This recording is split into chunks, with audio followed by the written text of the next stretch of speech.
Howdy, all. Welcome to the Earthborne Games podcast. I'm your host, Anders Carlson, and joining me is the Earthborne team, Andrew Fisher. Hi, Andrew. Hi.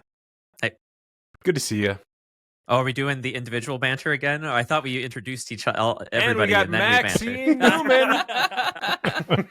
Newman. Yo. Hey, Maxine. What's up? And we've got Andrew Navarro. Hello. And joining us, very special guest, Cory DeVore. Hi. I said your name right on purpose. That's so nice of you. Isn't that interesting? Didn't make it rhyme. Yeah, Cory DeVore. Welcome to the show, everybody. We have a ton of questions to get to. Because I don't think we've really answered many questions in recent episodes, have we? The last one we didn't.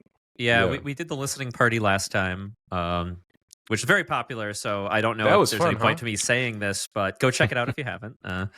We got to listen to the new soundtrack, which was really great. Mm-hmm. But yeah, we've got the Hubworld Aidalon decks, free preview decks, got in people's hands. So we've got a lot of Hubworld Aidalon questions, which is part of the reason we have Cory here to talk more about those. So we've got a lot of questions about that. Cool. As Andrew takes a bite of his cantaloupe, is that what you got? I'm too hungry to not eat right now. Yeah, it's cantaloupe. Wow. A whole cantaloupe. The fruit down there was so good. Mm. Like, after we got back from Costa Rica, I was like, I'm going to just eat more fruit.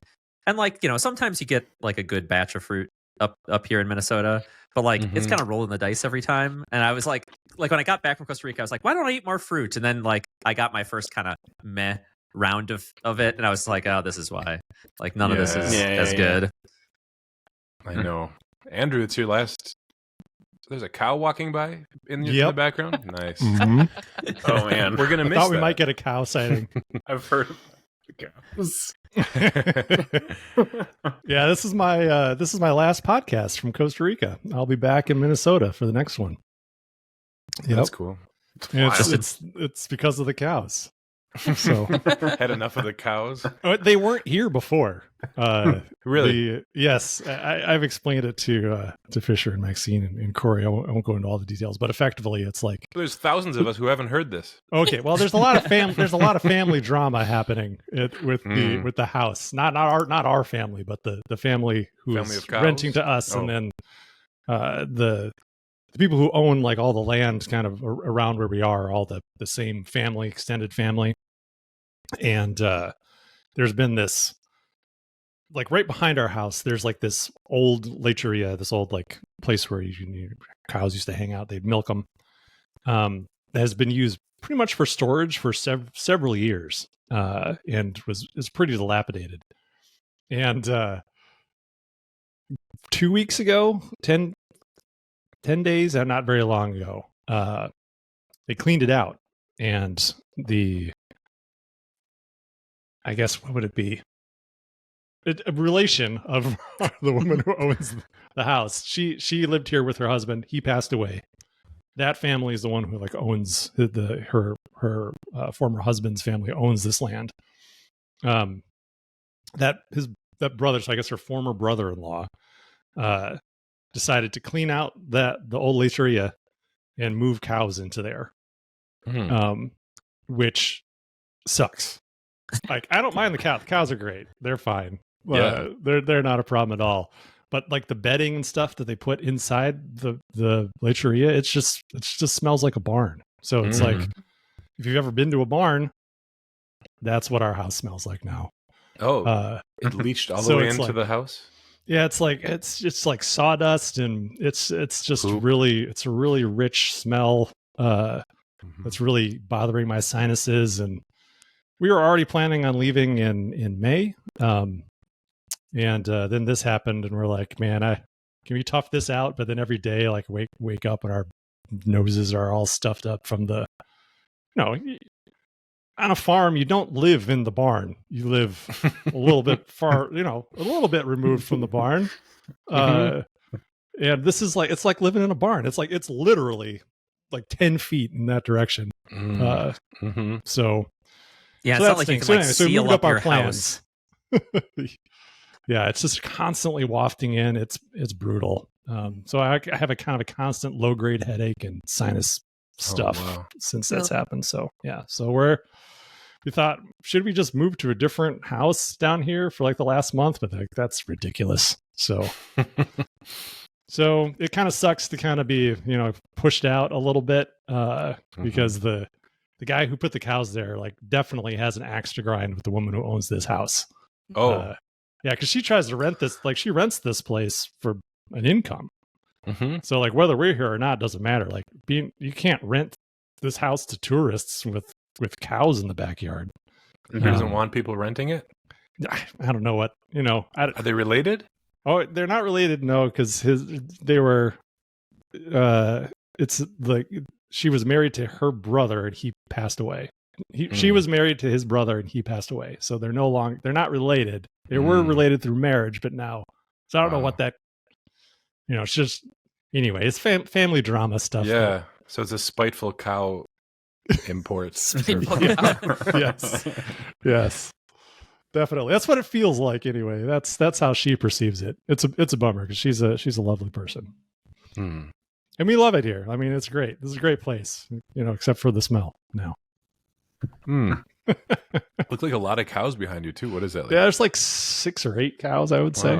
Yeah. They looked odd as well. They're different kind of cows, huh? Yeah. I think they're Brahmin cows. These are the cows they have down here. They call them ganados. Like big humps. Yeah, which I like is kind of like winners. They're called winners. I don't know why. That's a good name. I love the fruit. Are you finished? Are you polishing off a whole? I have 2 more chunks cantaloupe. Welcome to the Earthborne Games podcast.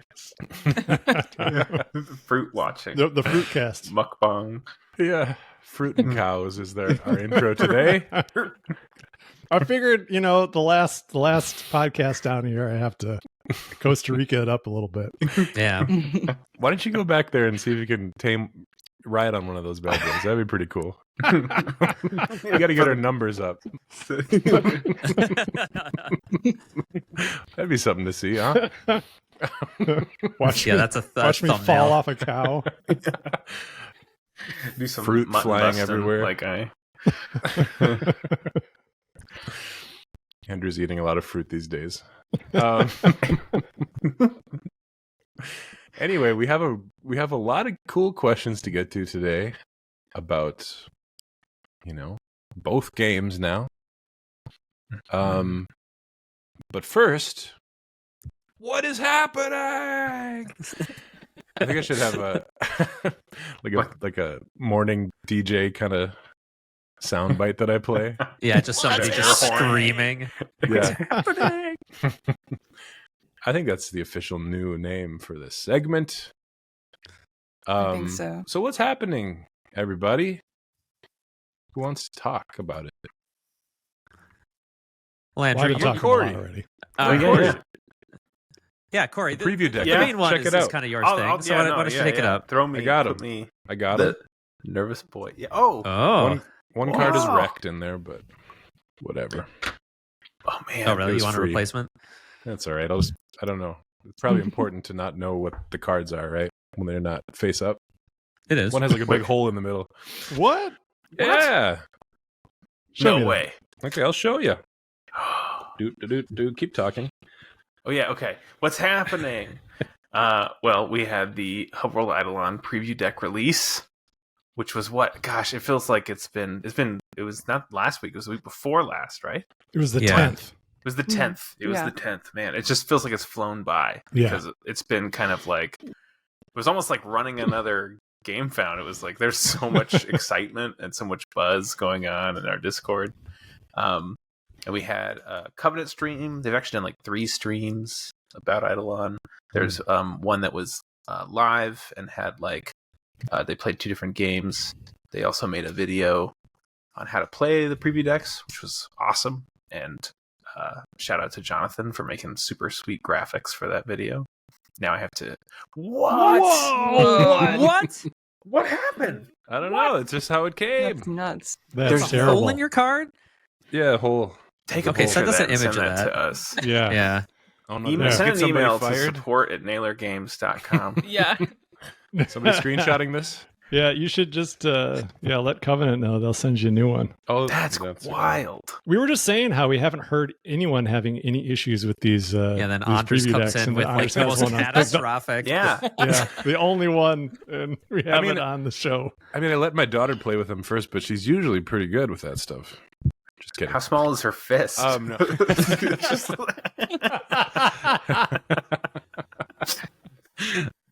Just boom. Just punched through it. Yeah, that's wild. I didn't even know how that would happen. I know. I don't know. It looks like a print, kind of like a. I don't know. How do they print them? Does it run through a machine? It goes through rollers, but yeah, it seems something like it was kind of. Seems like kind of like a tear. That's surprising. Like I can't imagine. Yeah, I've never seen. Does the box have a hole? No, it's just this one card, and it was in the middle of the deck. That makes no sense. We'll see holes and scuffs on the edges of cards, especially wrinkles, creases, tears, right? But I don't know if I've ever seen a hole clean through the middle of a card. The only thing I can imagine, no real distress around it at all. It's almost like the sheet had a hole in it when it was printed on it. That's what I was going to say. The only thing I can imagine is that there is a distress right above the hole, like a rip, like some more paper was ripped off right there. Yeah. Huh. Wow. Well, we should meet up. Drop and a hang comment out, what you think happened to this card. This is all manufactured drama by me to get our numbers up. Wow. Okay. Well, we should get together and play because I want to see it in person now. Yeah, we have loose plans. Like, I just got to give you the dates. All right. Yes, give me the dates of when you can hang out, so I can play with Anders. But anyways, yeah. So Covenant made a how to play video. That's crazy. And then they also made another stream talking about LCG formats, which they played some more Aidalon on. And yeah, it's been kind of wild. And then we just have so many people joining the Discord, talking about the game. Like, it's kind of just been nonstop. It's been hard to keep up. There's many a screenshot from EBG staff and of like 300 unread messages from like the Hubworld Eidolon general chat in our Discord. Wow, it's wild. Yeah, really talking about like literally every aspect of everything about the game, which is again why I was surprised that there's been no issues with the production at all. Like literally, this is the first thing I've seen. Yeah, even the cuts have looked pretty. Yeah, it's looked great. It's looked great. Mm-hmm. It's wild. Have people been like really digging it? What is the vibe? So far, very positive. We've got we even have our first review, which is wild. I did not expect like an actual review, and it's from someone who I look forward to getting a review from. And I didn't know if it was going to be in his wheelhouse. Space Biff, aka Dan Thoreau. He's like a kind of a wordsmith. He writes these very beautifully written, like written review articles. And wouldn't have guessed based on his name. But he's great, and he writes amazing reviews for a lot of games, and I usually tend to agree with him. But I didn't know how much he played like lifestyle card games, so I didn't really even expect Eidalon to be something he was going to play. Turns out he likes Netrunner, and he ordered preview decks on his own and made a review article of the preview decks, which is wild. So I'm just super grateful for that. Yeah, cool. I think the word count on his review, I guess you call it a preview. I'm not sure what you call it, but his impressions, I think was more than the Earthborne Rangers review he wrote. Yeah. Wow. He did spend a lot of time just talking about the mechanics, which is a little unusual for him. A lot of his articles, he definitely analyzes tabletop games kind of like as an art form, and will really think critically about what the game is saying, and like thematic, historical, like themes and similarities. And I think the reason I kind of agreed with the preview comment is like this one is a lot more, he kind of breaks down a lot of how the game works And he definitely gives his take on it, but it's not quite as like deep a dive as some of his board game reviews get into. Yeah, he's definitely kind of like introducing it to people, and then he kind of gives some impressions, like you said. It was great though. It was so exciting to see. And then it says here in the written thing that they're nearly gone, or that we've got what, like 9,000 decks that we've shipped off, Covenants shipped off. Yep. Which is wild. It's awesome. Yeah, it's great. It's almost the entire print run we did. Yeah, how many was it? How many was it? It's like right around 10,000. Yeah, 10,000, some tiny amount over. Yeah, so yeah, we have less than 10% left of them. And you can still order them now if you're listening to this. Likely, I guess, we record a day or two early, but you'll likely still be able to order them. But we will only be giving these away as long as we have supplies. Like, since we are giving these away for free, we're not necessarily going to just keep reprinting free decks. So if you are interested, you should pull the trigger. Yeah, this game is free for life. Every release. We're just giving it away. Tell me more about this business model of yours. But and then soon we'll be getting close. I mean, we're already like 4 weeks out from the game found, so we'll have a TTS mod and other ways to play the game at that point. But if you want to get it in your hands now and play with physical cards, I mean, it's just cool. Just seeing the preview decks is cool because it kind of feels like a special thing. Unless it's got a hole in it, like well, then it's even more special. That's right. One of a kind. Hopefully, one of a kind. Yeah, this is a rare deck. Yeah. I wonder if I can sell this. Signed by me. People like my fist. My daughter's tiny fist. Don't name that the video. Why not? Okay, yeah. I was about to type it into the chat, but too weird. This might be a stupid question, but I immediately thought with this, like, so much goes into the printing of these games. How did this come out so fast like that? Like, what's the difference? I thought these just have holes, so it's easier to make. Yeah, we just we just used whatever paper was lying around. No, no, we planned for this for a while. So we submitted files for it. I think it was like right after PAX. Yeah. Yeah. And then this is the difference. Yeah, exactly.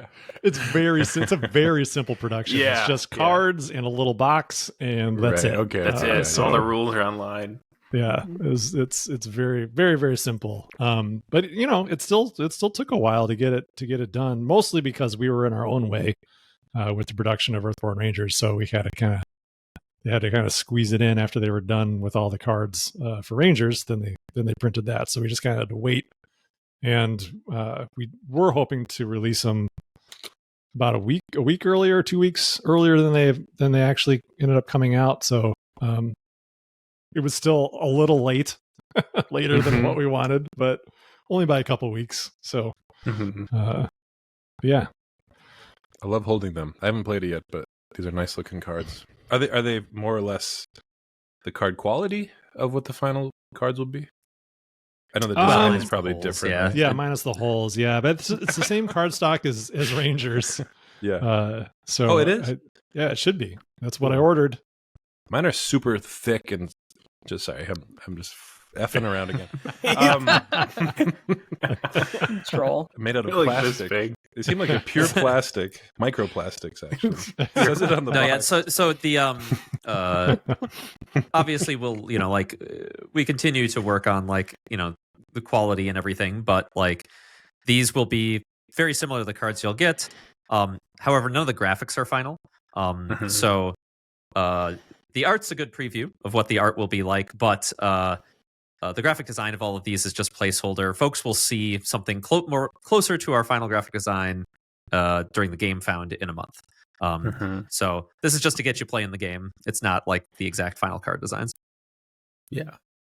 One more quick question from me. How many cards, like what percentage of the card count is this deck? Of the total set? This total set? Yeah, like the final. Okay. It's about 10%. Oh, wow. Yeah, what is I was going to say? It's like, yeah. Yeah, just a little over 10% of the card pool. Awesome. It's a very small slice. Yeah. And then we need to settle something else. It's not about holes. What is the shorthand for the game? Should fans be calling it Hubworld, Aidalon, or Hubworld Aidalon, HWA? Why? What do we think? I say follow your... It's not for us to say, is what I'd say. Fans can call it what they will. And I think it's kind of gone both ways. Kind of like with Earthborne Rangers. Some people call that Earthborne. Some people call it Rangers. Some people call it the whole thing. I think usually when I'm discussing it, it's usually in text over Discord. So I just abbreviate it to Hua. So that's what it is to me. But I don't expect fans to do that. I was telling everybody on this call on this podcast before we recorded that I'm not calling it Hua because that's way too close to my mother-in-law's name. And nobody will call it Hubworld Eidolon because that's not cool. If once it, Oh, to call it the whole thing? You like expose yourself as a noob if you call something by its like whole name, You need to know what the you're not end name. You're not on a first name basis with the game. Like you don't call it Magic the Gathering, you just call it Magic. You play Magic the Gathering with me tonight? Yeah. I say Magic. What do you say? As soon as something is exposed to the internet, it just becomes its own thing. Right. Yeah, it is. It's almost out of our hands. Here's a question: what are you hoping for? I personally call it Eidalon when I'm shortening it. I often just call it by the full thing, but if I'm shortening it, I just call it Eidalon. Yeah, I usually go back and forth. I definitely lean towards Eidalon more, just because, like with Rangers, Earthborne's our company name, and it's kind of the setting name. If we do another game, it might have Earthborne in the title, right? Like, just not Rangers. So for that same reason, Hubworld Eidalon has the similar cadence. So because of that, I leaned toward Eidalon. Yeah. Makes sense. I'm the same way. I say Hubworld Eidalon, but then I do say Eidalon for the shorthand. And I do the same thing with Rangers. I say Rangers. I just mostly because I type like I talk, and I catch myself saying like Hubworld Aidalon, Hubworld Aidalon, Hubworld Aidalon, like Earthborne Rangers, Earthborne Rangers, Earthborne Rangers. And so after a while, I just say it, and then I'm like, all right, now I'm going to call it from here for henceforth will be called Rangers, or henceforth will be called Aidalon. I start cutting it to the game name because to me, Eidalon's the game, and Hubworld is the IP, and then even though they're very connected terms. But Covenant is dead set on Hubworld. I know. Yeah, they are Hubworld. Well, if this can be a conversation that somehow drives the popularity of the game, then great. Yeah, no, where I sit is like you call it what you want. Like I know some people say Hubworld because they don't want to say Eidalon incorrectly because they're like going to say Aidalon or something, and I'm like, I would rather you say Aidalon, whatever. Like part of the reason we chose the spelling is because we didn't want people to say Eidolon, which apparently is how you say in some countries the other spelling of the word. It's Eidalon, and like in I think the US most people call it Eidalon, but some people say Eidolon, which I never had heard before. I was like shocked. I don't like it, and so I was like, I like the word. I just want to spell it in a way that if you say Eidalon, either one of those is not bad to me. And then I think because we changed it, though, it becomes a cool planet name, Yeah, it's just a cool planet name. It all worked out. So you call it whatever you want. Well, the designer of Balatro won't tell us what it's supposed to be pronounced as. Balatro or Balatro. He accepts either one. That's kind of fun, huh?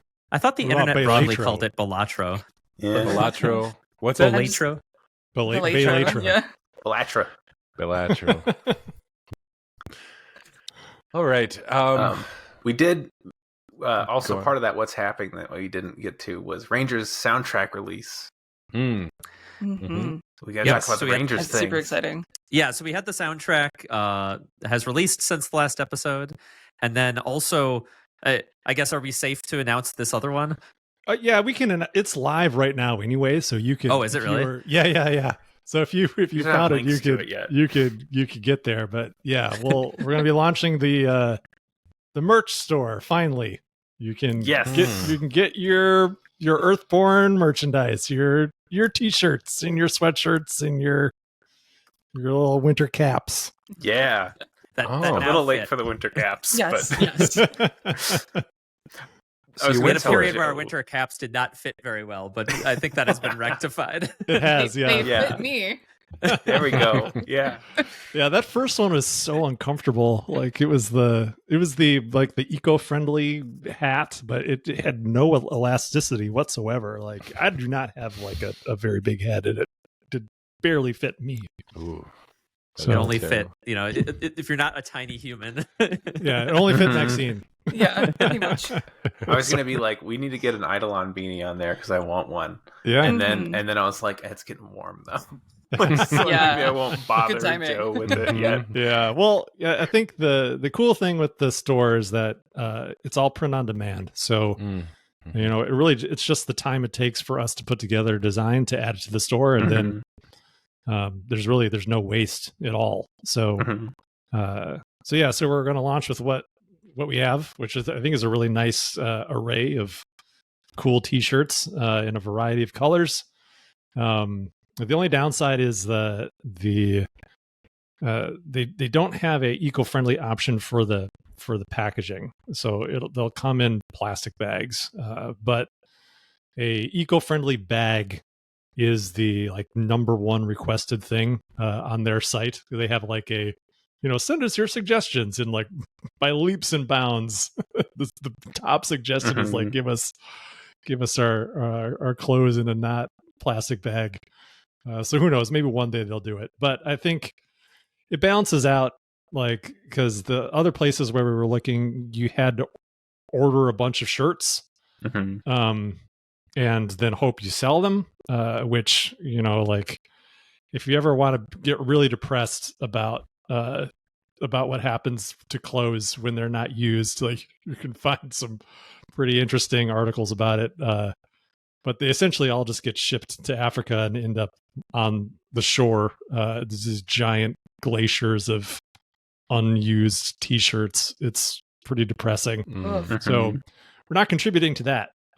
So I think that it's not great that we have the plastic, because it is counter to our mission. But I wanted to be able to offer people shirts.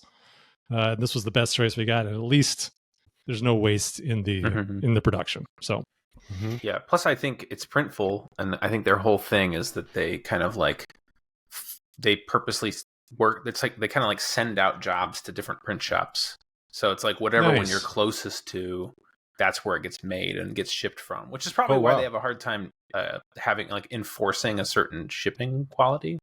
Sure, yeah. Because it's you're literally scattering the who's shipping what where.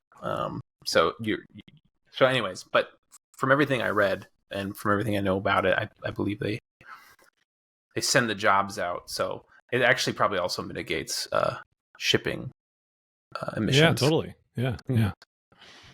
So yeah, some pretty cool stuff. If you've stopped by the booth at PAX Unplugged, some of us were wearing some of the shirts from there. I wore the Earthborne Rangers sweatshirt the entire time, pretty much. It's become my favorite sweatshirt. It's super, super comfortable. Nice. Alrighty.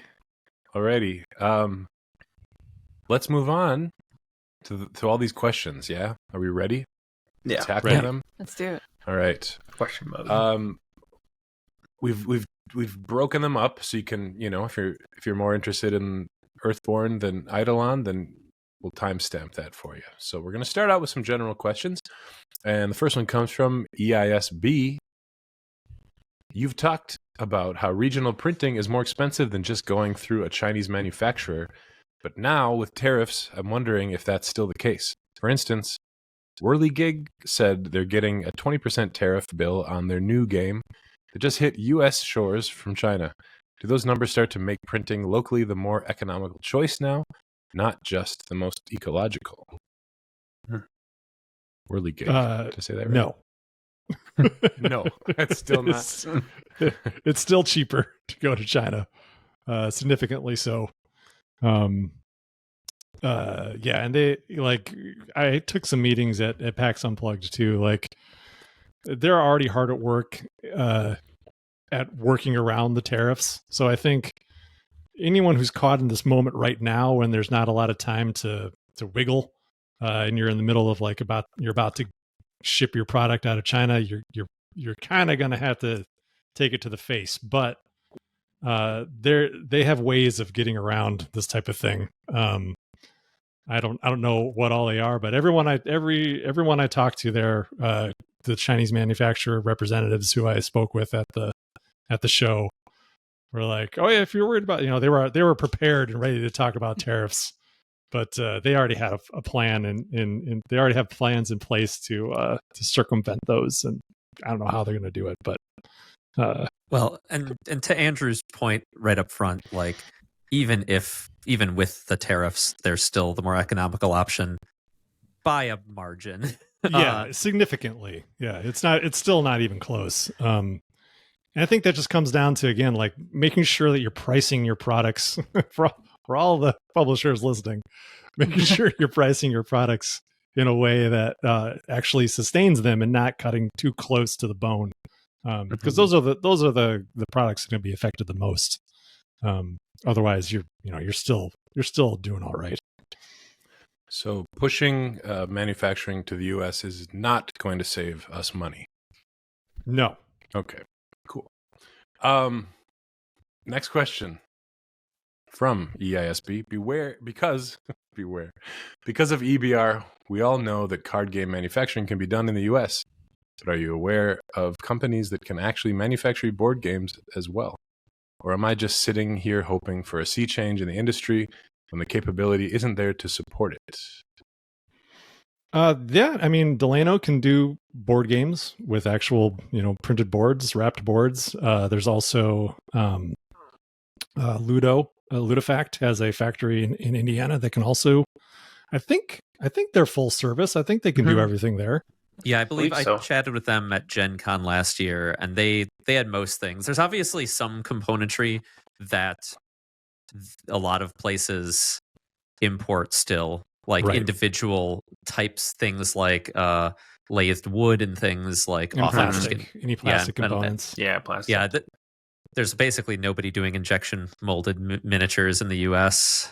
So there's definitely components that they still have to import.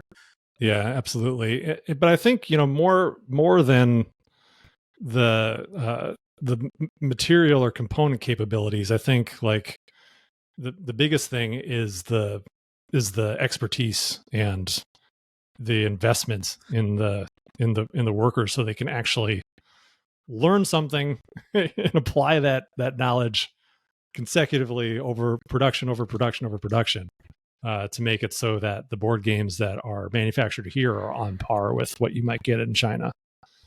And that's part of what we're doing with Delano. So, which is, I think, something that I've definitely learned over the past several months as we're, now moving into like the 7th month of production. It's something I think you can really take for granted, working with factories in China, because that's where all the knowledge is. So, part of what it means to invest in domestic manufacturing is the patience and trying to stick with them and try to, solve issues when they occur, but don't, immediately run away screaming. And I think so far, I feel like our work with them is definitely like laying the foundation for our future productions to go faster, be more smooth, and have fewer errors. So So I'm pretty hopeful about that, because I do like working with the guys who we work with. So and to like the Hubworld Eidalon preview decks, we could not have done that as quickly as we did if we were printing in China. Like, we'd still be waiting for them to come across the ocean now. Yeah. So like the fact that we were able to print them, and then from the moment they were done and assembled, like the day after, they were on a truck to Covenant, and then they got there within like 3 days, 5, I think, and they sat in a warehouse over the weekend. So I think like 4 or 5 days from factory to this thing is released.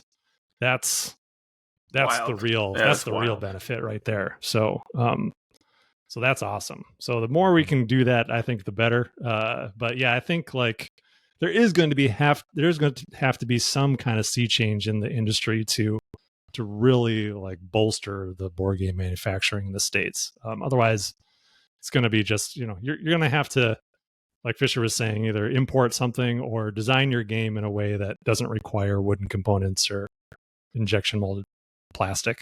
Mm-hmm. Cool. All right. We've got a question from Wallbogs. How many hats do the EBG employees have to wear outside of game development? I'm assuming with such a small team, everyone has to cover a lot of ground in terms of just running the business. In addition to that, how much office space does EBG actually have? You were looking at it. Yeah.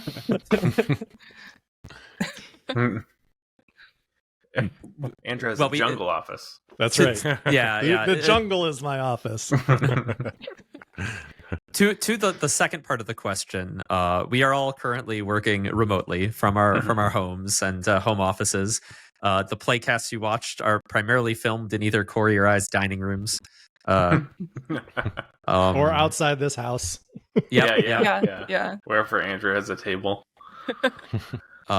We hope to get some more centralized office space at some point, but currently we are all kind of remote. But a lot of us are in the Twin Cities, so we can still meet up, see each other, play games together and stuff. We just do so usually at coffee shops or tap rooms or something. We are looking for an office. Fisher's gone on some tours. We haven't found anything that's the right fit yet, but we haven't found the one. Yeah, I would love to be able to have a place. My goal is by the end of this year, I'd love to be able to have an office. Nothing's necessarily super huge or fancy, but just a place where we can come together and work and hang out and just spend that time that we do on Discord in person instead. Yeah, set up a more permanent playcast setup. Not because it's mostly, just because it's a pain to set up. I'm always have to get there like an hour early and get out all the tripods. And then especially when I'm in it, I'm like sweating because I'm climbing up on stuff, and like giving over lights and then everyone, I'm like, all right, everybody, let's go. And then nervous it's all gonna fail. So would feel good to hit record. Mm-hmm. Sometimes it does. Oops. Yeah, that did just happen. But to the hats question, the answer, we've talked about this a bit on the podcast before, but the answer is lots. I think as we've grown, when there was like 3 of us, we basically had to wear every hat, right? We kind of split up duties, but like there was a lot more jumping around. Now that we're a little bigger and we have like 8 people, people can specialize more and just kind of focus on what they are doing. Evan's got so much art and graphics to do that he mainly focuses on that silo. But even within that, one day he's helping with Eidalon designs, the next he's concepting something, the next he's talking to an external like artist. There's still a lot, but he's kind of in that silo. I think as we've grown, I've kind of taken it upon myself to wear a lot of hats to help insulate others from wearing as many. So I'll definitely like just kind of take on the random tasks so that other people can focus on the thing they do best. But it's kind of one thing I like about it personally is how flexible and chill it is. Like when you're at a larger company, there's very much like people's lanes, and you have to stay in your lane, and there's procedures and emails, and here it's a lot more just like, do you want to take this? No, I'll take this. It's just kind of it's very nice to just be able to kind of handle it ad hoc. Yeah, I would say that you and I, Fisher, we wear the most hats for sure. For sure. And I think as we've grown, to bringing Maxine on board, we don't ask Maxine to wear a ton of hats, or like with Rob coming on board, like also I think, and Sean too, like yeah. Sean will put on other hats, but I think he just does that for fun. He likes hats. It's so true. But like even oh, sorry. Oh no, you're fine. I was just gonna say to Sean's point, we've almost created this mythology around him where there's like Sean, the guy doing our CFO, and then there's his alter ego Chub Frog. It's like a superhero ego, and he puts that on to as he dives into the rules and analyzes the games. Yeah. Love that. Yeah, I was just gonna say, like, even with how kind of specialized my role is, even with that, there's still multiple hats to be worn. I'm wearing more hats now than I was in the latter days of FFG, which I like because it means I get to like engage with the community more. I have my playtesters to wrangle, which is fun. So yeah, that's true. I guess like playtesting was taken away from the developers many years ago at FFG, so that makes sense. Yeah. We all kind of do community management and yeah. No, I also wear quite a few hats. Some people take them off of me for a minute, like Fisher will help me out and be like, I'll deal with this for a while, or Chub Frog will jump in the community and answer questions so I can finish something. But yeah, I feel like I wear a lot of hats too, because I'm trying to keep hats off of Evan. Like marketing graphics and banners, you know what I mean? So it's the same thing as Fisher. It's like trying to keep hats off people who are bottlenecks. And Evan is like, he's not a bottleneck because he's slow. He's a bottleneck because he's so good and you want him to do everything. But, none of us can make pictures as pretty as Evan. I try. Many of you are also talented artists, but Evan makes some beautiful pictures, and it's not like I can go and draw some Rangers roll art for him. We have never really asked Evan to make any marketing graphics. Like that's pretty much just you and I, Cory. There's been if we need like a little thing, we might be like, hey Evan, can you give me a little thing that does this, and then we'll just use it. There's been a couple times where I know he did like a banner or something, but I try really hard. I tried really hard when we were going to PAX to just like take on everything I could because I was like, I don't want to bother him. There are a couple hats I'm trying to steal off of Fisher and Sean's heads. Getting a little bit more involved in answering rules questions, and we're doing big updates to Living Valley behind the scenes that I've been working on. So. Yeah, that's coming very soon. Yeah. Living Valley update. That's exciting. Yeah. And that will kind of mark, I know you've already been wading into the rules questions, but that'll mark Maxine will fully take over Rangers rules adjudication from me. So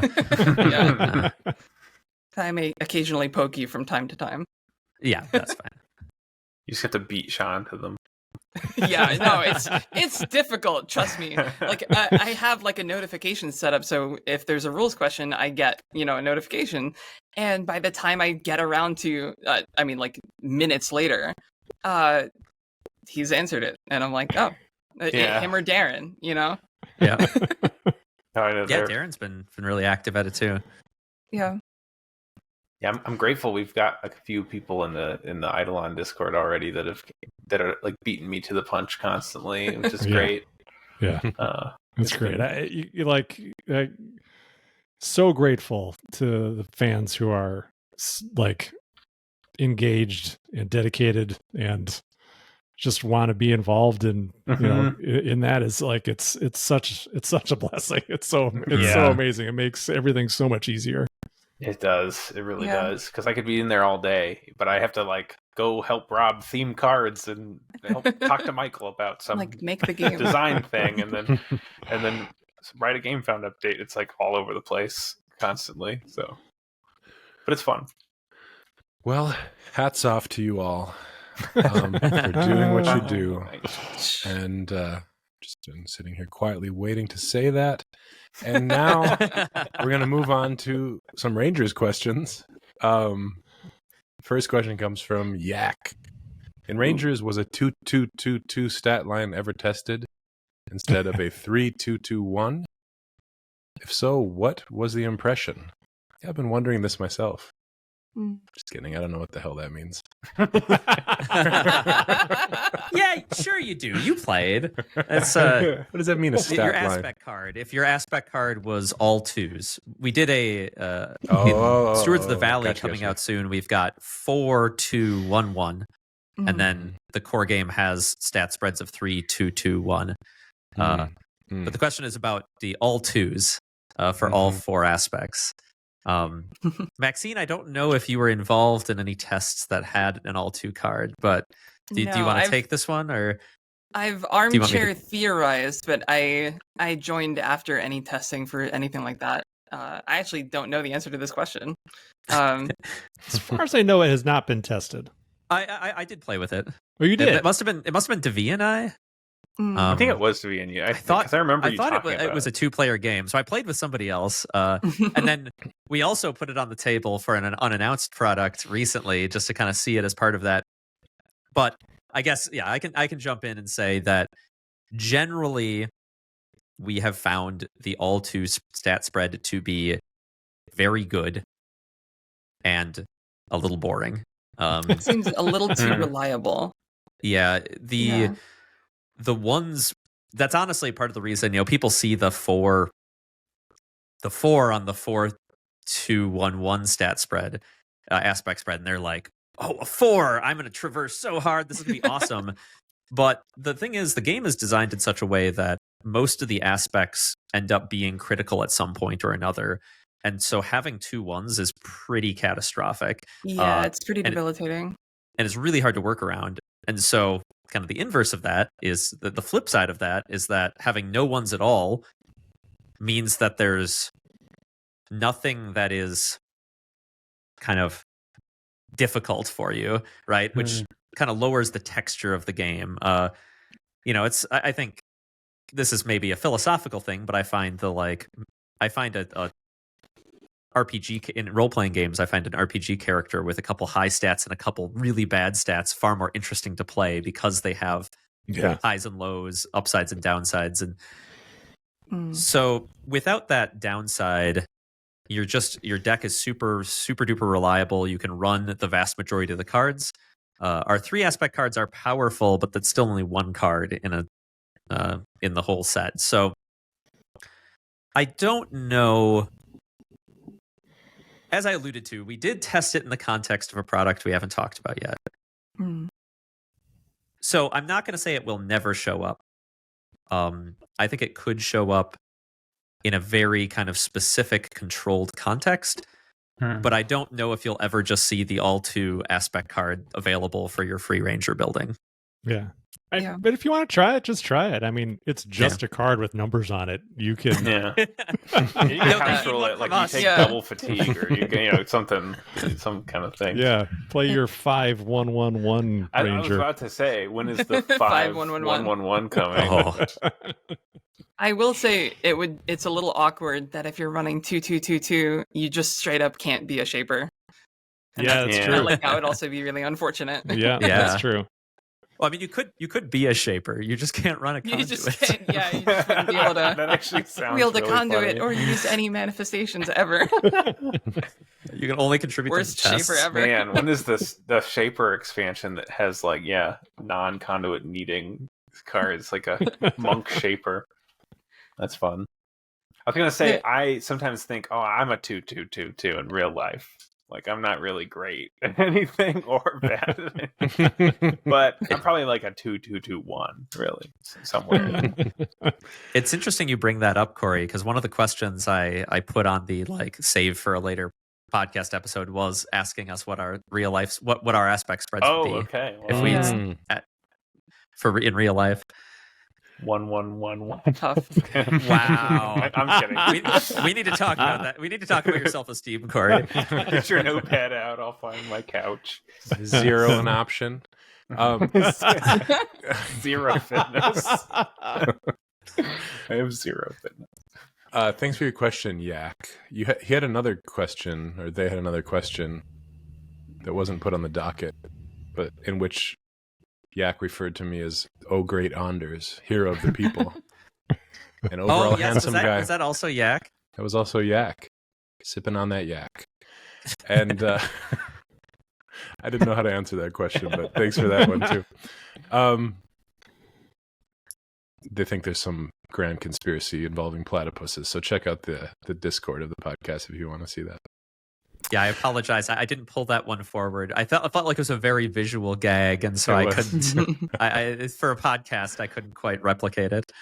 Oh, we liked it. We liked it anyway. Next question's from Braids Mama. After the release of Legacy, I assume there will be a while before the Verdesian expansion is released. Did I say that right? Yeah. Mm-hmm. Okay. Do you have a plan for how to make the game feel alive until then? Yes. Yes. Yes, we do. Making them regret phrasing it as a yes or no question. Yeah. Could have added, if so, what is it? But you didn't, so we gotta get move on. nothing. Stay tuned. Stay tuned.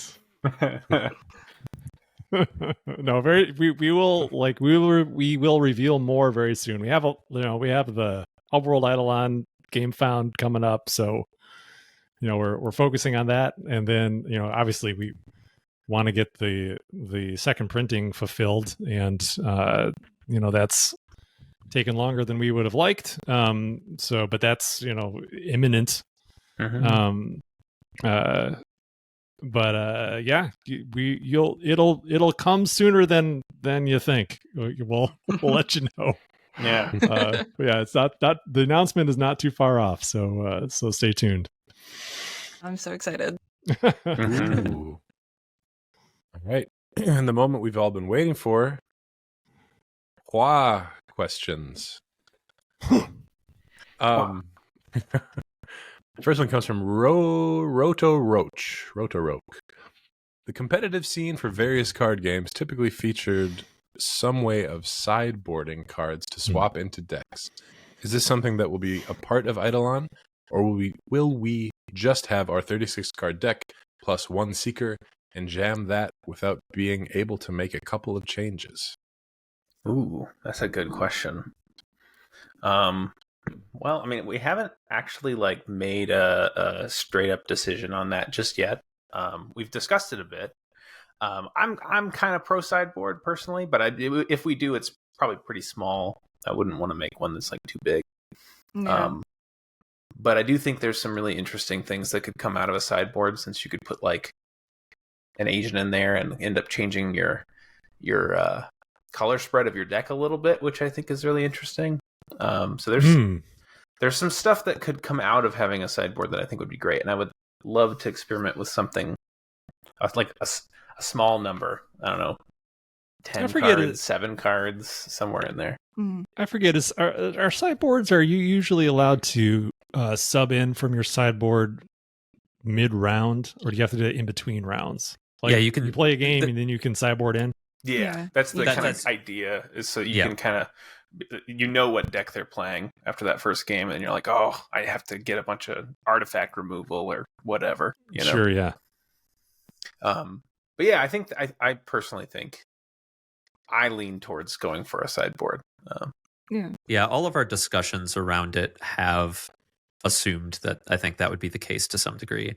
One nice thing, Eidalon plays fast enough that you could do best of 3 rounds with it, and so I think it lends itself to something that you can tweak a little bit.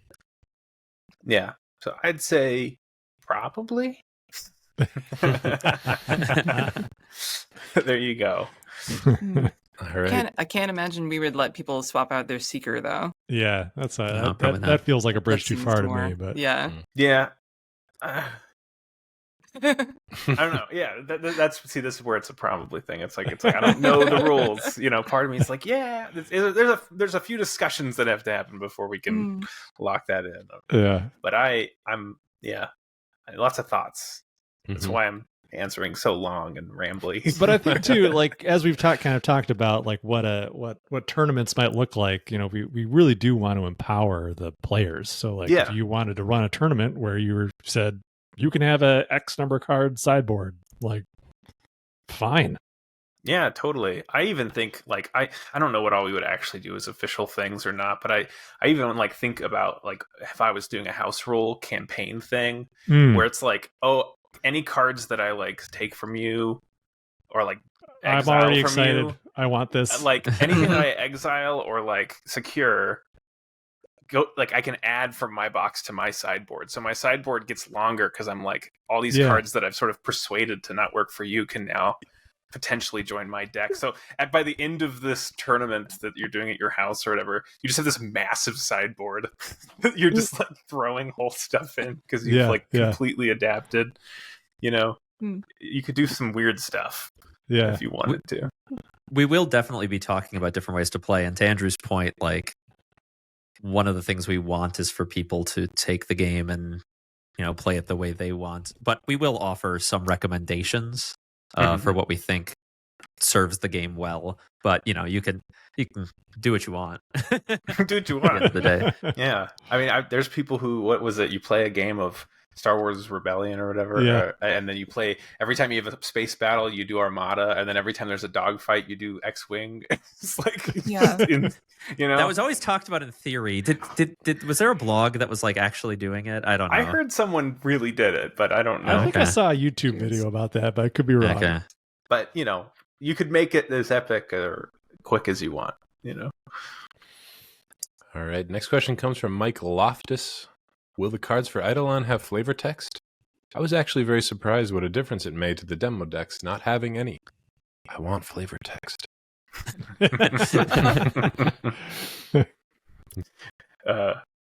As he licks his lips. I couldn't help but think of that. Delicious flavor text. Yeah, we've talked about it. We would. I think currently our plan is to have it on some cards. Yeah. I don't know if you want to, how much you want to say about it, Andrew. Oh yeah, I mean, we will have flavor text. We will have flavor text on some cards. Yeah. Yeah, where it makes sense. Where it makes sense. Yeah. Yeah, because like we will have like scaling text boxes. Mm-hmm. So I don't necessarily want to, but we'll also have a minimum size. Mm-hmm. So I don't want to encroach upon the art with flavor text. So but we do have some cards that do have a fixed text box size that is prime for flavor text, and I think that's where most of that will be. Yeah. Some card types more than others, and then letting the art speak and stuff as often as we can. So, next question comes from Machine Epsilon. If nylon string guitar is the defining feature of the EBR soundtrack, what would it be for Hubworld? Oh man, this is actually a great circuit question. board. Yeah, I've actually thought about this a lot. So one instrument, because I was already thinking like, oh man, now I want an Eidalon soundtrack. I don't know. I'm going to talk about. I'm trying to try and keep this short. But in my mind, there's actually like a specific musician that comes to mind when I think about this like world, and his name is Floix, but also his real name is like Tomas Dvorak, I think. But his like DJ name is Floix, and he did the music for all the point and click games from a company called Amanita Design. They're most famous for their game Machinarium. Mm-hmm. And what I love about Floix is he does a lot of this kind of like ambient, like electronic music that has some of it has a really nice driving beat, and he plays like clarinet a lot, and it creates these like windy, kind of like warm, rusty tone with like beats, and like he gets all these samples of like tube amps turning on, and you can hear like the pops and the crackles, and it's just so warm and so like grounded. It's not just like hyper cybernetic. It's very like earthy and like electronic in like a really like analog hi-fi kind of way, and I feel like that fits Eidolon really well. Like that, how I picture the world being this kind of like cyberpunk, but more rust punk, but like sort of, you know what I mean? There's like this lo-fi tech thing, and anyways, that's kind of how I imagine. So I guess clarinet, weirdly enough, clarinet and like sweet beats. And I also there's a band called Plaid who did the soundtrack to Tekken Concrete and a few other things. And both Plaid and Floix kind of have some crossover and vibe. And so I'm like, yeah, you just smash that together. Cool. And I can already see the street chases and sweet sky races going on to the music. So yeah, I'm listening to it right now, and I can totally see that, like the camera swooping through the streets as some of this plays. Yeah, I think check it out. You could check out, like, I think one of the songs called like Mr. Handagoat from Machinarium is a pretty good one, or anything from Floix. He's got a lot of really great stuff. Cool. So clarinet. No, I feel like the sound of like the amp kind of like feedback and stuff like you're saying. Yeah. That's what stood out to me with what you were saying there. Yeah, I'll just send y'all. I'll send y'all like a couple songs that I think are good examples. Cool. SM Tilson, while watching the latest Team Covenant stream of Eidalon on March 19th, they analyzed calling in favors. 0 shards, 2 actions to get 4 shards and a card. They converted everything to actions, cards, shards, using the fact that you can use an action to get 1 card or 1 shard. In the design of the game, is this the kind of thing you build into a game to help understand and balance the cards? I thought this question was really interesting because it plays directly to a kind of experiment in philosophy that Michael Boggs took into the design of this game. Though he did not distill everything down to actions or shards or any of the in-game currencies. Cory, do you want to talk a little bit about it? Very high level basics. Yeah. I don't want to. Yeah, we don't have to get too in the weeds, but yeah, Michael's an interesting guy too, because he does go off vibes a lot. Like, you got to feel out the balance sometimes, but he also feels that there's to get that sharpness that you get in a design, you kind of have to find like what he calls an ABV, or like ability value. And he actually has like a whole point system. And so different types, like there's a whole bunch of work that we've put in the last couple of years, like lots of work, and through testing and everything, where you're trying to like figure out what the value of certain things are. And sometimes it's based off of actions, but sometimes it's based off of like, does it feel bad when this happens? There's all these things you take into account. And so you can kind of give points to things, and caps and like an exponential curve to things. And so you can sort of, like, some of it, like you said, I think can get boiled down to actions, or that's taken into account, but there's sometimes more to it than that. But yeah, so being able to kind of assign... you could kind of transitively turn the ABV value of any given card effect into shards or actions. So we could translate, but we don't think about them in those terms. One thing you'll see a lot of in Eidolon is like contextual value. So, like Disagreeable Inspector is a really good example, where it's 1 shard to just collect from him, or 2 shards to, you're basically getting 2 shards of value to lower the barrier of something while you're delving. So double the value in context. Specific. And time. so there's a lot of, and like, or, the positional stuff you see, there's a lot of contextual value changes and things. Yeah. So it's interesting. There's a lot of things that we take into account, and Michael has taken it, to a point where there's a lot of great data that we've kind of balanced some things around. But at the end of the day, too, you sometimes just feel stuff out, and we try to keep it within that system as much as we can, because it keeps stuff from going above or under curve. But the context always matters. Like calling in favors is actually an interesting one because when you play it, it can be kind of above curve or below curve, like because if you play it and you end up kind of giving your opponent extra actions, it can be bad. But you can also kind of play it at the end of the round or whatever. So there's like this challenge of like when you play it, do you want to wait? Do you want to wait or do you want it now? And there's like these balances of decisions. So context always matters, and making sure that that's like taken into account as well. Is important. Well, and then there's a good number of effects too, especially at our like deeper into factions. What like designers might call like incomparables or differences of kind, which are things that are just like don't have any direct mathematic equation. Like Michael will kind of listen to his heart and give it a value based on what he thinks, but it can't really be like as mathematically translated to something like this just because it's so different than like a straight action algorithmic conversion or algebraic conversion. Yeah, and at that point you just listen to people and players and your heart when you play the game and be like, I think this card is a stinker right now. Or whatever, But yeah, so I guess not quite, but kind of actually. Depends on the person. There's also like inherent value to be had in burst economy. Yeah. When like your opponent can't predict that you're suddenly going to get this many credits in this amount of time.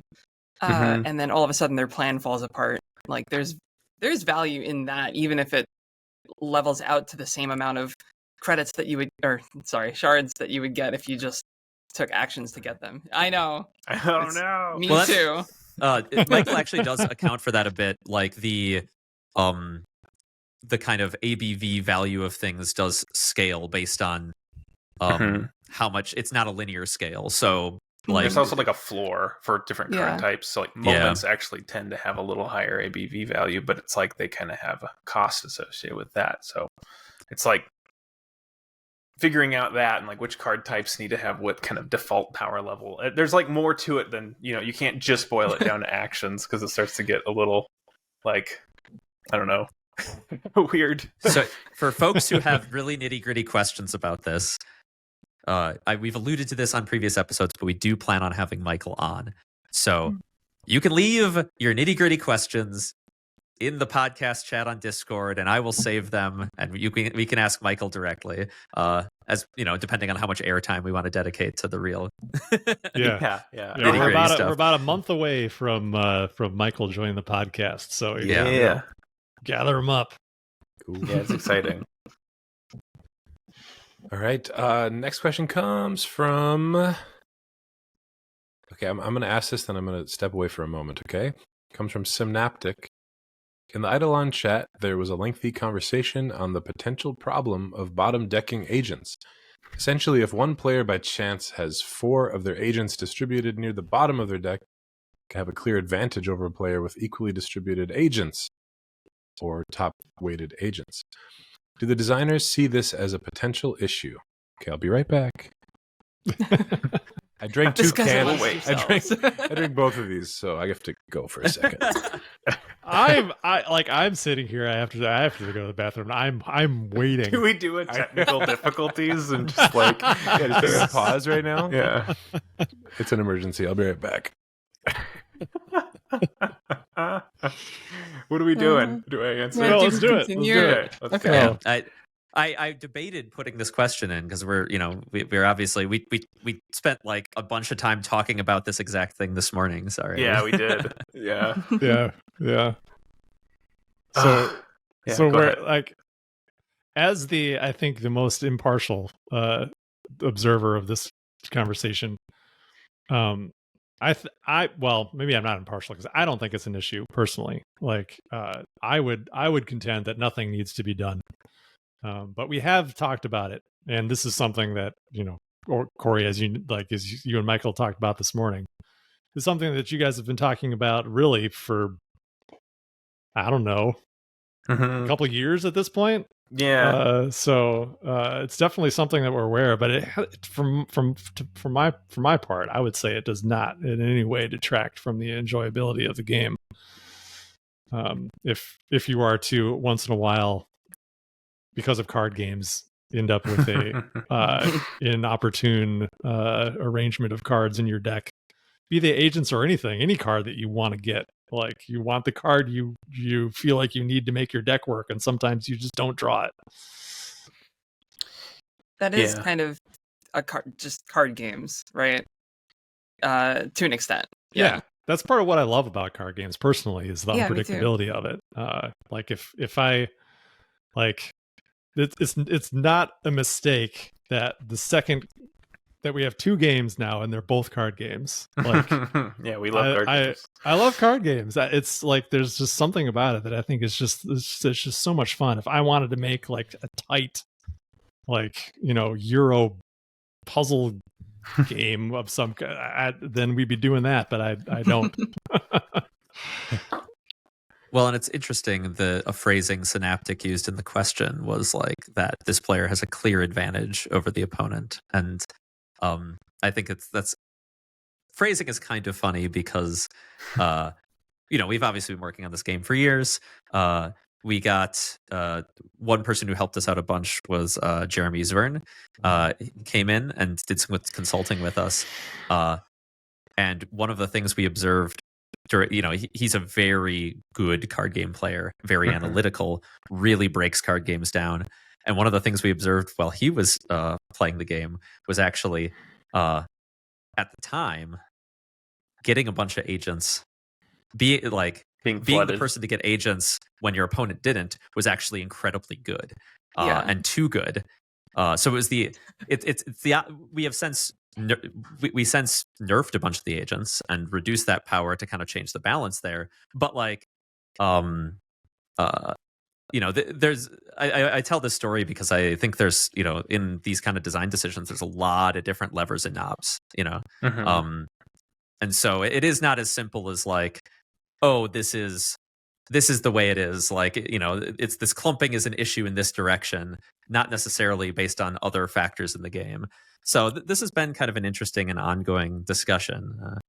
I mean, there's definitely there were times where agents were even more powerful than they are now, and that was and there were people who were like, oh, my agents were on the bottom, I have an advantage. But then the person who drew them all, it's like the same thing that Jeremy said. No, it's just one of those things that it's hard to like fully, I don't know, like, I guess address in a way, because it's like, we've done the math on it. We had some people in the community as well doing some math on it, and like, apparently I did look into this, but it's like, for Magic, for not drawing any mana or like getting what's like mana screwed is the term. It's like the percentages are super high. It's like 13% or something like that with like 23 lands in your deck.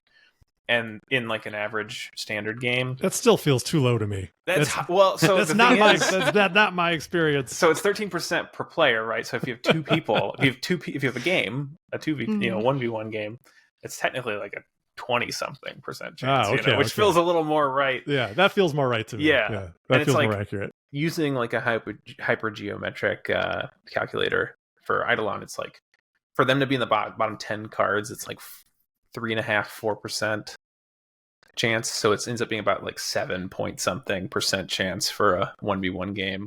So it's like, it's something that will come up at tournaments, but it's funny because it's like, I don't know, I play a lot of card games. I play Yu-Gi-Oh! Where there's no mulligan, and it's like, somehow people still like make it work, and so I'm kind of like in the middle on it. Like, I feel like I could see,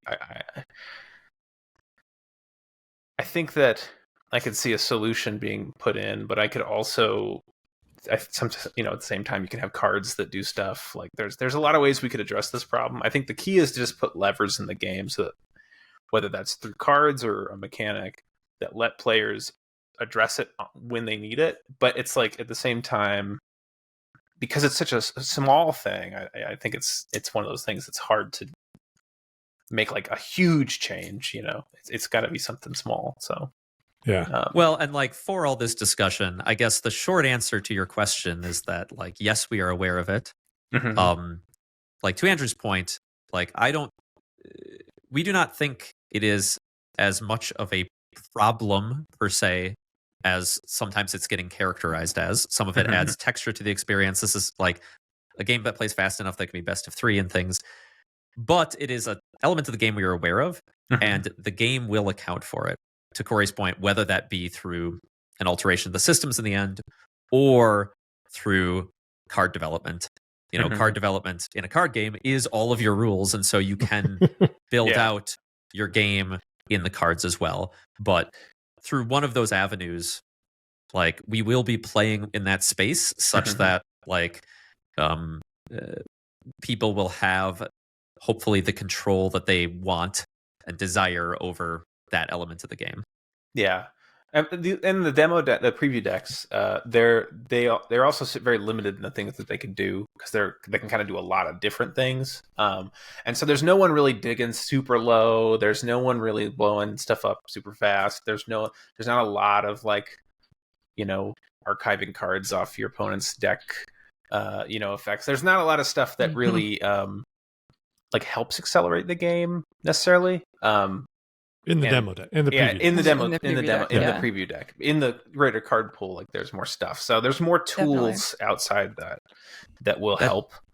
That's a really good point, Cory. The preview deck is very much kind of the staples of the game. It's also to kind of very show off all the like tight, like And so actually, I forget who it was. Someone in the Discord like said that they purposely put agents on the bottom, and then they like were like, how low can I go? And they got they get like 25, 26 cards deep on their opponent's deck, and I'm like, how? I don't even know how you do that with the preview deck. I don't know how you do that with that preview deck. There's not enough econ to do that, but I guess if you just really go hard, like you could. So that's impressive. And so the fact that someone could do it with the preview deck, I'm like, well, then someone could definitely do it with if they had a couple more tools. Like I've played a lot of games that go all the way down to the last couple cards in decks sometimes, just because they went on long and it was like gridlocked and I couldn't find the agents, you know. So I feel like you do end up seeing a huge chunk of those decks, and with players having tutor mechanics that might shuffle their decks, with players having other things that they can do to end up, you know, manipulating what they're seeing. I think it'll end up being mostly fine, but yeah, it's a discussion. It's a whole discussion. But, you know, I'm like tired of talking about it, but also not, because it's, you know, it's one of those things. Designing a games is hard. Today specifically, you might be tired of. I maybe didn't control our design meeting this morning as tightly as I should have, and we were on the phone for a while. It was a long one. It was a long meeting. I also think that like over time, as the card pool grows and more agents are released, and you start forming synergies with the agents and your deck, and like you pick the 6 agents that synergize really well with your deck, you're gonna want to draw them because they're powerful. They've got really good abilities, and like I'll go ahead and put the target on my back and say that the games that I've lost have been the ones I didn't draw agents, and the games I actually beat Jeremy's Wern in a game. No. For the first time in my entire life. And it was because I had some agents and they were really powerful. So, I mean, granted, that was, I think, in an earlier version, but I think the point still stands. Yeah, the agents were a little brutal. But I mean, I think, you know, even in the preview decks, the synergies with like Abnus and Sergeant Cole are a great example of like, if you can get that out, like you can actually kind of control you force your opponent to care about archives all of a sudden, and then waste some of their time, you know. And I think that's an important aspect of the game, is forcing them to spend money and time, and so that they're on their heels, so that they're adapting to you, you know, rather than letting them kind of control. So another point that I wanted to raise is that there are some agents that are really hard to steal, but like don't do that much for you, and then there's other agents that do a lot for you but are easier to steal. And so depending on which agents you include in your deck, that might also change the calculus of like where you kind of want them to fall, you know. That's true. only tangentially related, but Cory said something that I've seen talked about in the community as well, which is, we have a couple cards in there that play with archives. This is, like I said, it's only tangentially related, but like people have mentioned that archives gets a lot less play in the demo deck. We mentioned that the demo deck has a lot of staples. I think you'll find in the full game, in the full first set, archives is going to matter a lot more than it does in your demo experience. Just wanted to throw that in there because I've seen a few people chatting about that. It's one of those things what I love about archives is that it kind of functions as like, I don't know, it's not always in every game, but like when the games that does matter, it really matters, and I think it makes itself kind of this fun mystery and surprise that makes it from game to game and deck to deck really fun to me. I like it. Well. You've returned Anders, from you're the back. bathroom. Hey, I just got back. That was a big pee. I don't know why I brought 2 cans of liquids up here today. We said we weren't going to talk about things like that on this podcast, Anders. Oh, yeah, we had some bowel talk before I hit record. So, all right, but we didn't say no bladder talk.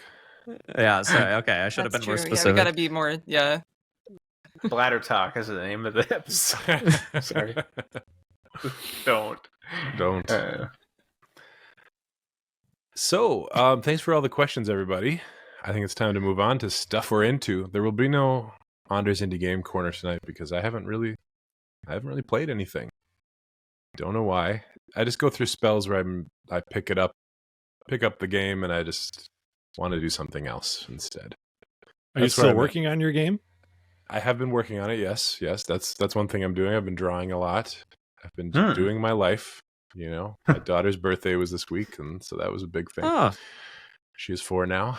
But I have watched a few things. I watched the movie Mickey 17. Has anybody seen that? Oh, I have not seen it yet. I've heard about it though. I want to. It's this Bong Joon-ho movie. He did Parasite and stuff like that. And I thought it was really enjoyable. Had some, questionable casting, just like some random, just terrible actors, I thought. But then the lead actors were very good. Like Robert Pattinson was awesome in this. He's always great, I think. And he plays this person that is called a expendable or something like that. A clone. Well, yeah, a clone basically, yeah. So he can just keep cloning himself and dying, and it's cool. And they're trying to colonize this ice planet, and there's Mark Ruffalo plays kind of a Trump-like cult leader that's on this spaceship, trying to colonize this planet, and there's a native species on the planet that I didn't expect to play a major role in the movie, and they're really kind of cool, like aliens, like kind of a different take on like a alien race. That's cool. I liked it. So yeah, just expect some like kind of eye rolly moments, especially towards the middle. There's some like story choices that are just kind of odd, but then it gets back on track, I think. Okay. And it just lasts to the finish line, and I would give it 3 out of 4. 3 out of 4. 3 out of 4 stars. That's an interesting scale. I like your scale. What? 4 stars? I thought 4 stars. Classic scale. It is. 4 stars. Isn't 4 stars like a thing? Well, I'm kind of expecting 5, so there was kind of it was a roller coaster. Yeah. Exactly. 5 out of 5? I thought you were going to give it a 3 out of 5. It sounds like a 3 out of 5 to me, based on your description. But the parts that I didn't like, I think it's just Just that's one the star. Percentage of the star. Okay. Yeah. Okay. I liked it a lot. 75% good. If you're going in with like a critical mind, you're gonna give it a lower score. I was just ready for the ride. I was on board the whole time. Okay. Yeah. All right. So then I won't like it. Yeah, probably. I look at everything critically. I mean, I do too, but I don't know. I trusted the filmmakers. So like, is it little like along that kind of Snowpiercer line where it's like kind of more vibes and allegory based than like a sci-fi setting you really want to think about kind of thing? I liked Snowpiercer. I thought it was pretty good. Yeah, it was kind of similar. But I never want to watch it again, but I liked it. Yeah, it was similarly just like action packed and like full of fun moments, and it does. There's quite a few things that it makes you think about. Yeah. I would be curious what you guys thought of it. And then I finished Severance, and I thought it was okay. I would give this season of Severance like 2 out of 4 stars. Oh, anybody else? Not really. Anybody else watch it? Harsh. I liked it more than that. Okay. I recently started watching season 1, so like don't spoil anything. And I am beyond hooked. Like I need to, and I don't have Apple TV. I'm watching it with someone else, so I'm just like, I can't wait to hang out with them so I can watch more Severance. You said you're still on season 1. I need to watch that. Yeah, I'm on episode like 3 or 4. Yeah. Like the mystery is still really engaging. So as soon as like mystery starts kind of opening up in any show, it loses something for me. But it maintains quite a bit of mystery even after it does give you some information. They do a good job of answering some questions while introducing new ones. Like it's not like a Lost where they're just constantly throwing questions on the table for like 3 seasons, you know? That's good. Yeah. That's good. Yeah. They're kind of stringing it along. There's 2 specific episodes in season 2 that like feel that they're kind of a very different than the rest of the show in many ways. And like I hate when shows do that. That was a little jarring. I hate when they do that. Just like you're just like trucking along into the story. Oh, what's going to happen next? Like late in the season, and then hey, let's go follow this character that you don't care about at all for the entire episode. See, I love that stuff. That's like the stuff I live for. Is like the. But I mean, watching characters you don't care about. I mean, no, I don't know. Like my favorite episodes of The Leftovers are when they focus on a character randomly. But then you care about them, though. I think that's honored to say. Like this character is like. Who cares about this character? Maybe some people would care about the character. Yeah, I guess it depends. I didn't mind the digression about the character. Well, when you're watching it week to week, when it came back into the action, I was kind of forgot what they were doing. You know, if I was just binging it, it would be totally different. But you know, waiting 2 weeks in between like this thing that has been like snapping along. Yeah, it's like it's. I think it's hard to like insert like little asides in a tight series. Like if you only have 10 episodes in a season, like it just feels like wasted time. Like it's cheaper. Boba Fett.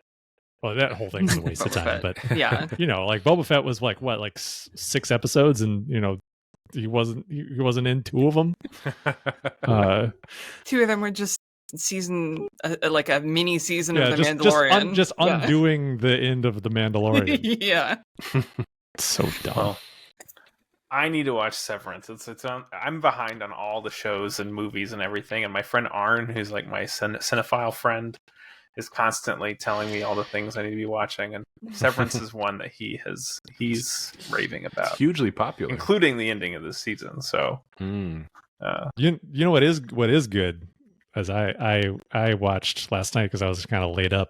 I watched Starship Troopers for the first time in a long time. Oh yeah, I liked that. That's not what I expected you to say. That's a very good movie. That's very good. Yeah, it's good. It's. I think it's. I was in like 7th grade when that came out, so I liked it. I don't remember. It holds up, man. It's really good. Cool. It's really good. It's like you said first time in a long. Did you say first time in a long time or first time? No, first time in a long time. I saw that in the theaters. Yeah. Okay. And I watched House of the Dragon first episode. I like it. I think I'm going to be into it. Did you watch it, Fisher? I've watched the first season. We haven't caught up since then yet. We probably will. We liked it. Yeah, I was happy. All right. Who else wants to share their stuff that they're into? I can go. Okay. I mentioned on like my favorite things from last year, I think I mentioned this, was I've been kind of slowly playing through Baba Is You, a little puzzle game. And I have officially finished it. Now I have officially 100%ed it because what exactly the end of that game is very ambiguous. So it is. I actually finished it a little while ago, but since we didn't do things stuff you're into last time, I felt like I had to brag about it a little, just because like you're a clever boy. Is that what you want to hear? It's yeah, exactly. Thank you, Anders. Thanks, Dad. I'm genuinely impressed. I saw your Instagram post and I was like, holy crap, he's smart. Because that gets pretty damn hard, like early on, for me. Oh, it gets so brutal, and like it's more just stubbornness by the end that got me there. Mm-hmm. I would, because I have it on I've got a little handheld, Android handheld that I play it on. That looked cool. And so I could just kind of have it on while I was hanging out with Wyatt, and it was kind of the perfect game for that, because I would like look at a puzzle, and you need to like digest the puzzle and think about it. So I'd like look at the puzzle, and then like Wyatt would want to do something, so you just put down the game, you play with your kid, like, and you're kind of thinking about the puzzle, and you can kind of like, and then you go back to it when he's busy or distracted or whatever. And so it was kind of this great game that kind of like worked into my dad life. And so I managed to, like, if I was just sitting there like in front of the TV or something, I would have given up on that game so long ago. But because I could kind of like look at it, put it down, think about it, go back, and kind of do that over the course of the last year, I spent way more time thinking about that game than I ever would have otherwise. And that's what really got me there. Mm-hmm. But it's brutal. It's such a cool like flavor of gameplay though, where you there's always new little boxes, and you have to kind of figure out just the tiny like minutia of the physics of everything. Like, okay, if I push this here, I have one frame where I can be here, and that, like, just kind of sorting through what are the rules of this world, and I feel like it keeps adding that stuff. I love that kind of thing, but it's too hard, especially when you get to the end game. Like, you kind of finish what presents itself as the main game, and you get to this like really surreal meta stuff that is like at the end game, and it just keeps going deeper and deeper, and all of those levels like are the weird tricks, like all of the it's all these weird things where like if I technically do this, it glitches these two things over each other, and I need to use that information to do things. And yeah, weird. Like you can put words on top of each other, and then they both complete. So if you put like such and such is such and such, it can be two things exactly, and like they overlap. And like, so there's these weird spatial puzzles where you have to figure out what overlaps and what doesn't, and like figure out how to make them overlap. And it's really brain bending. And I think my big kind of takeaway from it as a designer is, I mean, not only is it a very kind of clever game just inherently, but I explained it a bit in the last episode, right? It's this kind of like, the last episode I talked about this in, it's this kind of logic puzzle where you're playing Sokuban, but you match these different blocks that represent rules of the game together to change the rules of the game. Very clever emergent system, but each puzzle is very tightly designed where like there's usually like only a couple ways to solve it, right? Like, and at first that kind of bothered me because like there's this big open emergent rule system. I want to use that to do crazy things like turn every wall into Baba, so I'm everywhere, right? And so it bothered me that they were so tightly controlled. I felt like that was ruining the emergence of the rule set. But actually, the more I played, the more I kind of started feeling like it maintains that interest because it's this emergent possibility space where this giant emergent rule set, I've built all the emergent possibilities in my brain, and I'm thinking about all of the things these can do, and I'm trying to figure out where in this like tapestry of possibilities the potential solution that this person has picked is, right? And so even though you don't use all the emergent rules of the game in each level, you're kind of still using it in your mind as you think through everything this game can do.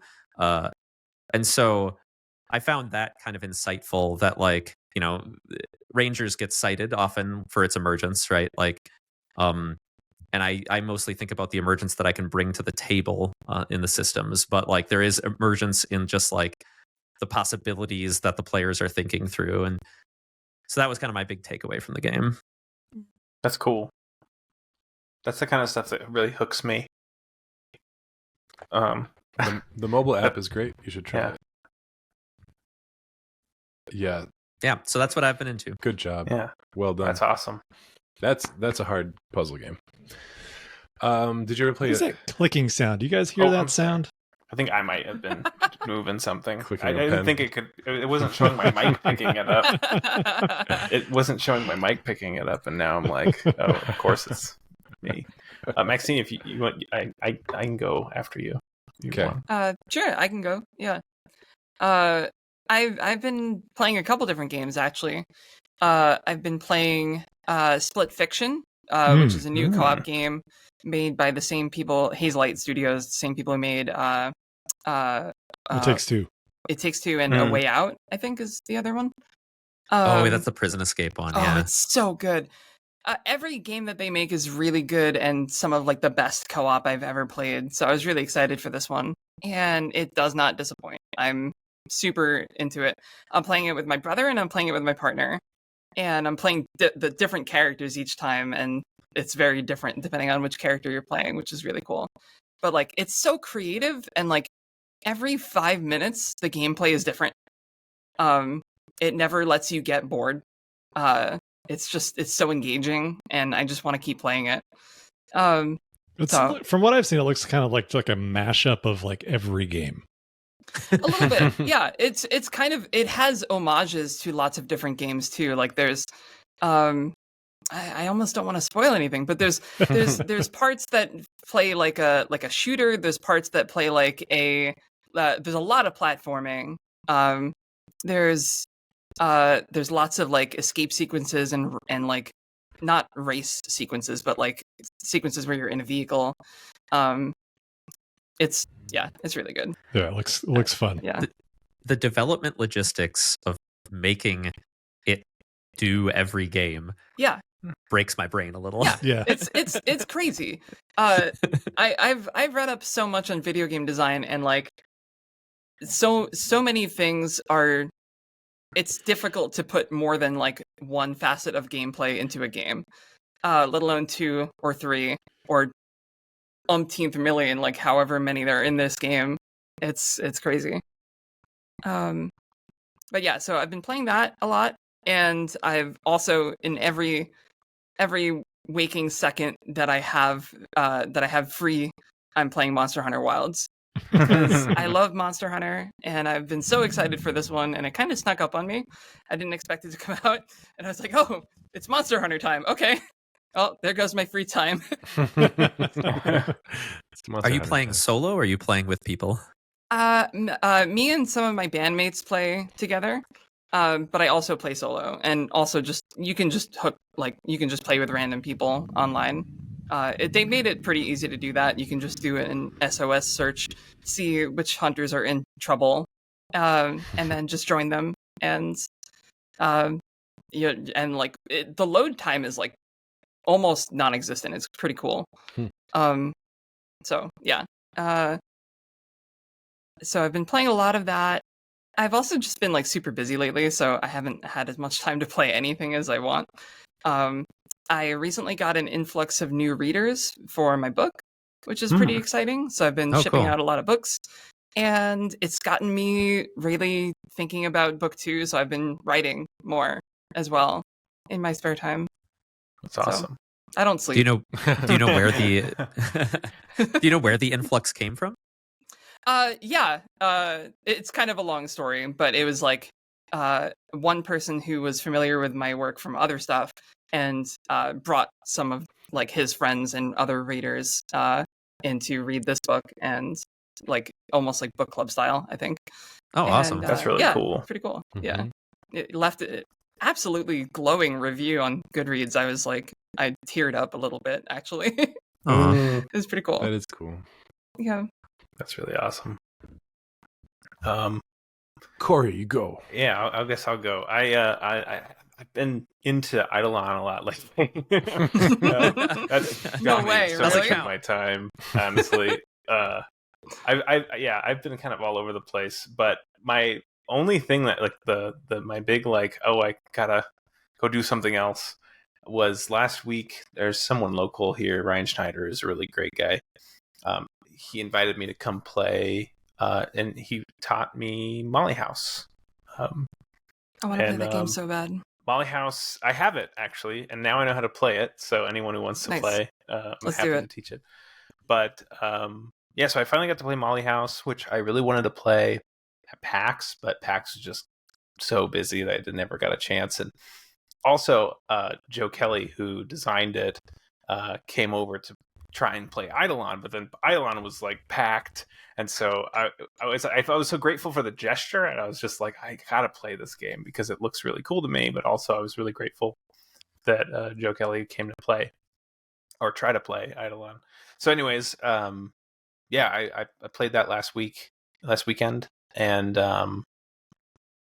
I thought it was great. I thought it was fantastic. It's such an interesting game. It took me a couple rounds to like wrap my head around it because it's very abstract, and there's this sort of like cooperative poker hand, like you're trying to make straights as a group, and like it's really interesting because you're essentially like trying to get specific cards from the house, but then also each player's hand to like show up, so you can create like a straight, and you can kind of pick whose cards are going depending on the hand that you're making.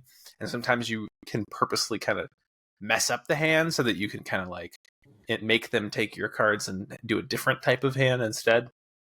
And all of it is like representing, like all these just like playing hands of cards is like representing playing as like a queer person in London at this time, and you're like throwing parties, and like there's like you're trying to throw the best party, but you can also like steal the party and like kind of make it about you, you know. And then also you can have what's called a quiet gathering, which is where you all just sort of like, everybody be cool, and you just try to get rid of your constables from your hands, because like your hand is sort of like the people that are around you, and you might have like constables or rogues who are sort of like trying to catch you for being you know, for being like gross by societal standards. And it's this really fascinating game because it's got a lot on its mind, and it has this interesting thing where you can sort of win. Like when we played, you kind of want to win, you kind of win cooperatively in a weird way. Like someone ends up winning, but like it's no blowout and nothing bad really happens because none of you really try to like shoot for the moon. You're playing really safe. And that's one way you can play. But the game also sort of wants you to live your best life sort of and like win the game. But the more you try to score, the more at risk you make everyone at losing. And so there's this really interesting balance of like, every time I do better, all of us, including me, have a potential of losing that kind of increases because you end up kind of creating like the potential for constables to crack down. And you can kind of just like live your life to the fullest, but then you end up getting like hanged at the end of the game, you know, and you like instantly lose. So there's this it's this interesting balance. Like the more I played it, the more I saw like the game puzzle, but the more I saw like how it fit into like what you're doing thematically and how that ties into like, it very much is this game about like living your playing the cards you're dealt, like literally. And it's like trying to live your life to the fullest, but like the more you want to be yourself and live your life to the fullest, the like, more at risk you bring the entire community at being like targeted. So it's this really, it's I don't know, it does a really good job of somehow capturing that and evoking it, and I thought it was great. So I think it's a really important. I think it's going to be a really important game for the message that it tells, especially with like the climate right now. Mm-hmm. It's meaningful to me. I think I really want to try it. Well, I would love to teach it to you and play it with you, because it's yeah. It seems apparently it's very good at 4 players, and there's also like a solo mode, which is wild. That's cool. It's very impressive design. And beautiful graphics. I mean, yeah, the art style looks fantastic. Mm-hmm. Yeah. Sweet. All right, Andrew. Want to talk about Starship Troopers some more? I think I said all I need to say there. Fruit. You're into fruit lately. Fruit. I'm not really into it. I'm just eating it. It is very good. Avocado? Delicious. Can avocado count or no? I think you can have avocado. Anything with a seed, right? That's Would that count? Yeah. That'd be a good one. Yeah, I guess I haven't really been playing a whole lot recently. I've been very busy. But I did between now and the last podcast we did what are you into? I did finally close the book on Hades. Nice. So what does that mean? Pretty close to 100%ing of it, 100%ing it, but I just don't want to play it anymore. What does that entail again? I think you've earned your rest from Hades. Yeah. Did you do the heat system and all that? Yeah. Yep. Yeah, I'm only short like 4 trophies, and there's only one left on there that I think is like a skill one. The others are just time. But I got the one skill one that I wanted, which was the to get the Pierce Butterfly at a 30%. Nice, yeah. So you have to do. That's awesome. I got it up to 34, so that's sick. Overachieved, yeah. So you had 17 encounters without taking any damage. Wow, I don't remember. That was pretty cool. Yeah, that's pretty awesome. I don't remember what my record was, but it was. I think I got that achievement too, but it was around there. Yeah, it took a lot. I tried it many times. No it took many tries, but I got that. And after I got that, then I was like, all right, I can turn the game off now. But that game's awesome. Still very good, and still I was shocked to see like I think I did maybe like a little over 100 runs. Wow! And I was shocked to see I was still getting new dialogue and new like the story just kept going. It does, I think, kind of decrease in quality a little bit near the end because they're like, not very many people are going to get this far. But really impressive to do all that voice acting and all that writing, and it's incredible. Yeah, it's such a good game. It's so much voice acting, and I think I read somewhere that the voice actor who does Zagreus is also Skelly. Oh, really? Yeah, I think so, or something like that. Nice. Yeah, it's great. Yeah, it's a great. Yeah. The cast is awesome. They're really good. Yeah. Yep. So that's pretty much it. I've been like watching some movies here and there, but it's been a long episode, so we can wrap it up. Yeah, it is a long one.